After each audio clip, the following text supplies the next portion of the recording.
Number 10. Call of Duty Advanced Warfare was the first Call of Duty made by Sledgehammer Games and is not the best Call of Duty to say the least. But that didn't stop it from selling a bunch of copies. Advanced Warfare was released on November 4th, 2014 and sold 22 million copies, bringing in an estimated $985 million. There's not much to say about this COD other than the fact that they tried to bring back zombies and put their own spin on it, and the fact that they started jetpack warfare in the Call of Duty franchise.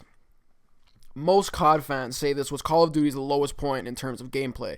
IGN gave Advanced Warfare a 9.1 out of 10, Metacritic gave it a 4 out of 5, and GameSpot gave it an 8 out of 10. I like the zombies and the idea of jetpack warfare, but overall I would give Advanced Warfare a 7 out of 10. Number 9. Call of Duty 3 was released on November 7th, 2006 and sold 7.6 million copies that made an estimated $340 million. COD 3 had an online multiplayer with a pretty well-made single player that includes American, British, French, Canadian, and Polish armies. Call of Duty 3 was also the first COD to have map packs. The 3 map packs were Champs, Valor, and Bravo.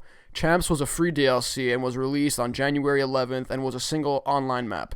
The Valor map pack was $10 and was released a couple of weeks later on January 27th and came with 5 multiplayer maps.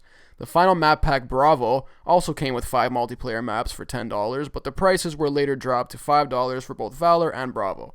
IGN gave COD 3 an 8.8 out of 10, GameSpot gave it an 8.2 out of 10, and Metacritic gave it a 4 out of 5, and I will give it an 8.5 for the fact that it was a fun game. Number 8. Call of Duty Ghosts was the first game that Neversoft and Raven helped Infinity Ward develop and was released on November 15th, 2013. Some of the best Call of Duties were made by Infinity Ward without help from other dev companies, and it seemed like getting help from other companies wasn't really a good thing. It felt like they were losing their touch on what COD fans really wanted. That being said, the game was still fun and still did very good when it came to sales. Ghosts sold 27.5 million copies and made an estimated $1.2 billion. The campaign was good, but the multiplayer was lacking in some major parts, like kill streaks and perks. First off, they changed the UAV from a kill streak that is up in the sky that could only be taken down by certain RPGs to a box you had to drop on the floor. Then we have the perks. Instead of having 3 categories, we had 5 or 6, and it made the game feel kind of unbalanced. IGN gave Ghosts an 8.8 out of 10, Metacritic gave it a 3.7 out of 5, and GameSpot gave it an 8 out of 10. Overall, I would give Ghosts an 8 out of 10. Number 7. Call of Duty Modern Warfare 3 was released worldwide on November 8th, 2011 and sold 31.5 million copies that made an estimated $1.45 billion. Modern Warfare 3 is the highest selling COD of all time, and there's a good reason for that. It came out after Black Ops, and its predecessor, Modern Warfare 2, broke records and won numerous awards, so the hype was real. Modern Warfare 3 was a really fun game and brought us a game mode called Infected that was something new to the FPS genre. Modern Warfare 3 did kind of feel like a worse version of Modern Warfare 2, but still had fans hooked for its fast-paced gameplay and good gun mechanics. The story was also not as good as Modern Warfare 2, but still did better in terms of storytelling than a lot of other CODs. Modern Warfare 3 also added point streaks alongside with kill streaks to make it easier to get rewards if you couldn't get on a kill streak. What a point streak was it allowed you to save up points for a whole game instead of saving up kills per life. All Call of Duties learned from this and now use a single score streak reward system where a player can focus on getting rewards for doing objectives in-game or getting kills, and the points save up together to get score streaks but are reset when you respawn. Modern Warfare 3 won an award for Best Shooter at the Video Game Awards, and IGN gave it a 9 out of 10, GameSpot gave it an 8.5 out of 10, and Metacritic gave it a 4.5 out of 5. Overall, I like this game, but I feel it is only an 8.9 out of 10. Number 6. Call of Duty Black Ops 2 was released on November 12th, 2012, and had a lot of zombie fans really excited. Multiplayer fans were just as excited for the game's launch, but kind of let down for the fact that the game was so similar to Black Ops 1, which isn't really a bad thing since Black Ops 1 was such a good game, but it just felt like we were playing a DLC for Black Ops 1. Thankfully, that was the biggest complaint with the game. Everything else about it was exactly what fans wanted. We got Nuketown back, and they kept all the fan favorite game modes just the way we liked them. The DLCs bring back firing range and more zombie maps. Black Ops 2 sold 29.7 million copies and made an estimated $1.35 billion and is the 3rd highest selling COD of all time. The zombie map was an open world for the first time and had lots of hidden things to find. Taking fans hundreds of hours to find them all and exploring a huge map was something that we haven't seen in a COD Zombies before. IGN gave Black Ops 2 a 9.3 out of 10, GameSpot gave it a 9 out of 10, and Metacritic gave it a 4 out of 5. I'm going to give it a 9.1 out of 10. Number 5. Call of Duty 5 World at War was the first COD made by Treyarch and got released on November 11th, 2008 and sold 17.5 million copies that made an estimated $792 million. As most of you know, it was the first Call of Duty that featured zombies, which is now a staple in the franchise. The single player was based in World War II in 1942 and is about the Allied forces battling in the Pacific and European campaigns, specifically the US Marine Corps and the Russian Army. World at War was released on PC, PS3, Xbox 360, Wii, and also had a version for Nintendo DS, PS2, and iPhones. The iPhone version was a Nazi Zombies mode that had map packs like Der Rise, Nocturne Toten, and Shinonuma.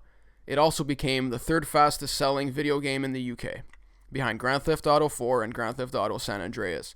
Metacritic gave it a 4 out of 5, IGN gave it a 9.2 out of 10, and GameSpot gave it an 8.5 out of 10. Just for the fact that this game started zombies, it gets a 9, but then you add the multiplayer and the decent campaign, I'd have to give World at War a 9.2 overall. Number 4. Call of Duty Black Ops 3 was released on November 6, 2015, and COD fans couldn't wait any longer. After the past 2 years of bad Call of Duties, we finally got some of our favorite things back. Proper zombies, Nuketown, regular perks, and kill streaks. Black Ops 3 sold better than the last two CODs, and if you were to count microtransactions, it would be the highest grossing Call of Duty of all time. Black Ops 3 sold 28 million copies and is still selling thousands every week, and has made an estimated $1.3 billion and an estimated $1 billion off of microtransactions and map packs. The multiplayer introduces a new momentum-based movement system, which utilizes thruster packs to allow players to perform slow boosts into the air, as well as perform wall running and sliding, and made the jetpack warfare feel better than what we got for Advanced Warfare. The zombies had a progression system for the first time and gave you the option to customize your gun. Along with the zombie Easter eggs, Black Ops 3 was a really fun game, and IGN gave it a 9.2 out of 10. GameSpot gave it a 7 out of 10, and Metacritic gave it a 4 out of 5. I had a lot of fun with this game, and I think it was well made, and I give Treyarch props for bringing back a lot of things COD fans were asking for. That being said, I'd give it a 9.3 out of 10. Number 3.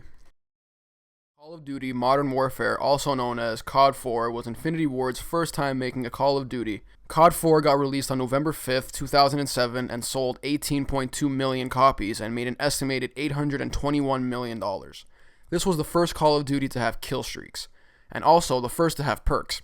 This game broke a lot of records like best-selling video game in the United States from November 2007 to January 2008, and even though the game was only out for the last 2 months, it was the third best-selling video game of 2007 in the US with 3.4 million units sold.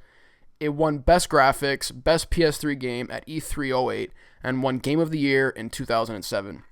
And is ranked as third best first-person shooter on GameSpot's top 10 FPS games.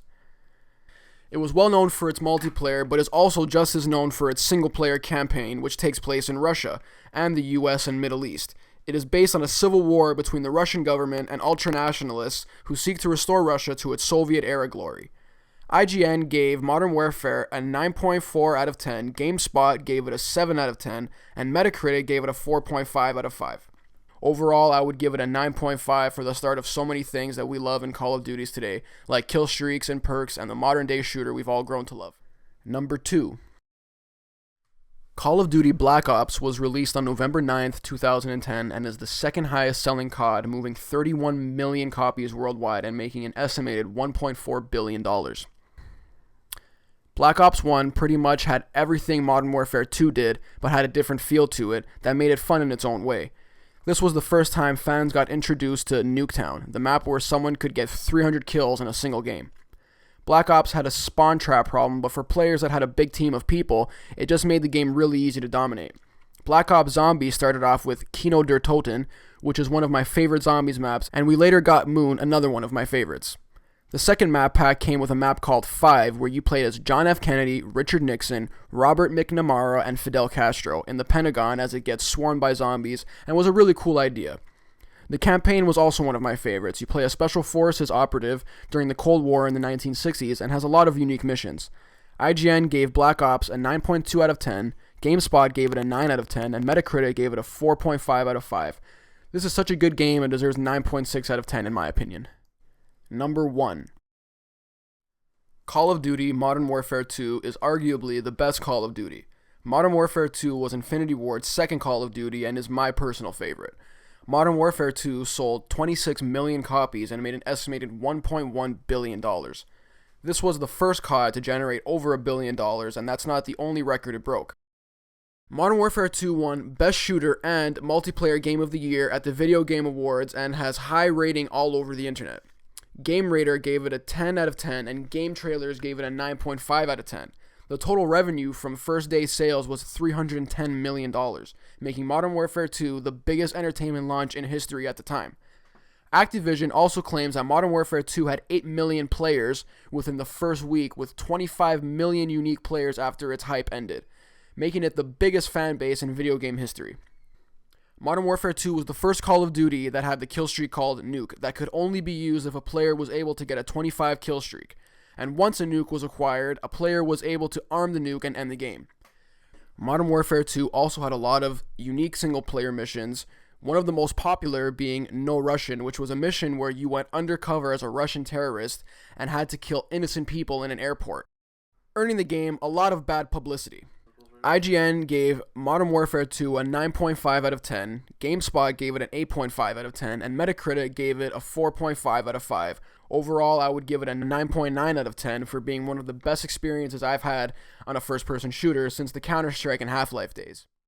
If you agree or disagree with anything on this list, let me know in the comments, and thanks for watching.